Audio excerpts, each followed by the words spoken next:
A todos los bilingües en algún momento nos pasa que decimos, uy, ¿y eso cómo se dice en español? Y es que ser bilingüe, uno, ni significa ser traductor o intérprete automáticamente, y dos, tampoco significa que sabemos todas las palabras en los dos idiomas. La mayor parte de bilingües sabe muchas palabras en los dos idiomas, pero hay palabras que solo utiliza en uno de los dos idiomas y por lo tanto solo sabe en uno de ellos. Os voy a dar un ejemplo. A mí me gusta hacer vela, sailing, salir en barco a navegar. Y yo aprendí a hacer vela en Nueva York y estudié para hacer vela en inglés. Toda la terminología de los barcos me la sé en inglés y hay algunas palabras que por curiosidad busqué cómo se dicen en español, pero hay muchas palabras que solo sé decir en inglés, aunque el español es mi lengua dominante. Y esto es muy normal en todos los bilingües. Sin embargo, como intérpretes, tenemos la obligación de saber el vocabulario que utilizamos para nuestro trabajo en los dos idiomas y no solo el vocabulario, sino además conocer bien el tema con el que estamos interpretando. En el vídeo de hoy os voy a explicar cómo podríamos prepararnos si tuviésemos que hacer interpretaciones en contextos educativos. Como os decía antes, comprender el contexto es esencial para los intérpretes. Esto nos ayuda a que la comunicación se realice de manera efectiva y sea culturalmente apropiada. Y transmitir el mensaje con exactitud es sumamente importante en un contexto educativo en el cual queremos que alguien aprenda.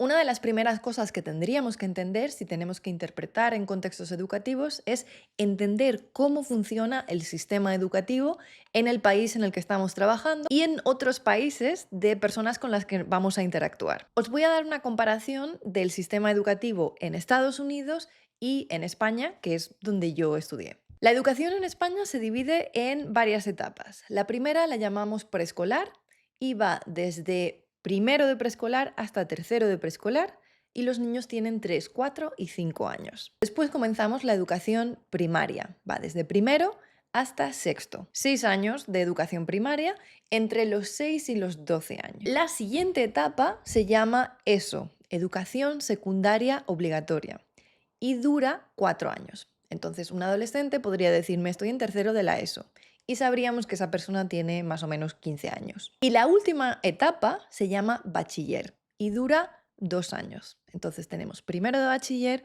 y segundo de bachiller a los 17 y 18 años. Esta última etapa no es obligatoria. En España la educación es obligatoria hasta los 16 años, los 2 últimos años antes de la universidad son en preparación para la universidad y no son obligatorios. Y esto está relacionado con la edad de trabajo. A partir de los 16 años es legal trabajar en España. En Estados Unidos la educación no se divide de la misma manera. Tenemos pre-K, que sería el equivalente más o menos a preescolar, las ambulancias en Nueva York.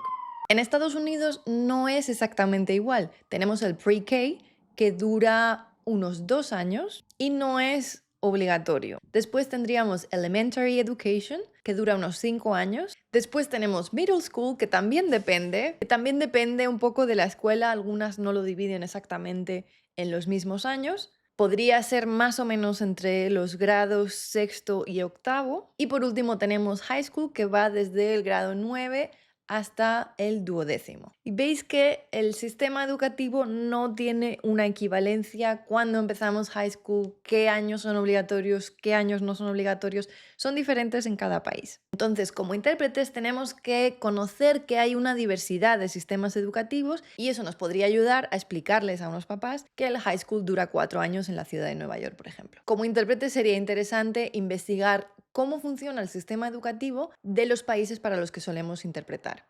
Por ejemplo, si estamos en Nueva York, es muy probable que tengamos que interpretar para papás dominicanos o papás mexicanos. Otro aspecto que podríamos investigar sería la educación bilingüe en la ciudad de Nueva York. La ciudad de Nueva York tiene una diversidad cultural enorme y hay muchos tipos de educación bilingüe que tratan de fomentar esa multiculturalidad y hacer que haya un entendimiento entre los distintos estudiantes de muchos países. Sabemos que la educación bilingüe no solo es buena porque nos ayuda a aprender 2 idiomas y promueve el bilingüismo, sino también mejora el rendimiento académico. En la ciudad de Nueva York hay 2 grandes tipos de educación bilingüe.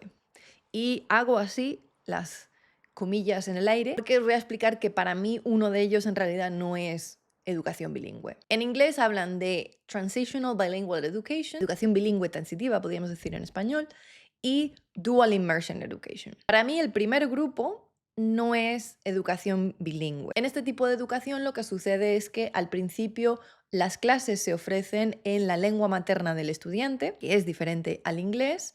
Podría ser español, pero podría ser creol haitiano o árabe. Y poco a poco se van introduciendo más clases en inglés porque el objetivo es que el niño aprenda inglés. Y por eso exactamente para mí no es educación bilingüe, porque el objetivo no es que el niño continúe siendo bilingüe, sino que el objetivo es que aprenda inglés y la lengua de casa no le damos ninguna importancia. El otro tipo de educación bilingüe sí es verdaderamente bilingüe. Los programas duales tienen como objetivo fomentar que el niño continúe siendo bilingüe y desarrolle lo que en inglés llaman biliteracy, que es la alfabetización en los dos idiomas. Sabemos que el mero hecho de hablar un idioma en la casa no se traduce siempre en que sepamos leer y escribir en ese idioma. Entonces, los idiomas los aprendemos tanto en el contexto educativo como en la casa. Entonces, si estamos interpretando en la ciudad de Nueva York, es importante tener en cuenta que hay distintos tipos de programas con distintos objetivos. Como intérpretes tenemos que entender eso, nos va a ayudar mucho a la hora de hacer nuestras interpretaciones. Y el último punto que quería mencionar es la importancia de la terminología. La terminología es el conjunto de vocabulario especializado en un tema en concreto. Podríamos decir la terminología del ámbito médico, la terminología del ámbito jurídico, legal. Y en este caso, en el ámbito educativo, también tenemos que aprender terminología especializada. Por ejemplo, si estamos haciendo una interpretación en un colegio, puede que en algún momento tengamos que explicarle a los padres qué tipo de servicios puede recibir un niño que necesite adaptaciones especiales. En inglés, todo ese tipo de servicios están regulados en una ley que se llama Section 504 del Rehabilitation Act. Si estamos haciendo una interpretación en un colegio, tenemos que saber que la sección 504 es la que está relacionada con adaptaciones para niños que requieren servicios especiales. A medida que vamos adquiriendo más experiencia en el contexto educativo, vamos a ir apuntando todas estas palabras en nuestro glosario para enriquecer tanto nuestro vocabulario como nuestro conocimiento sobre el tema. En este vídeo os he explicado algunos ejemplos de cómo podemos documentarnos para hacer una buena interpretación en un contexto educativo. Veréis que poco a poco, a medida que vamos viendo más temas del sistema educativo,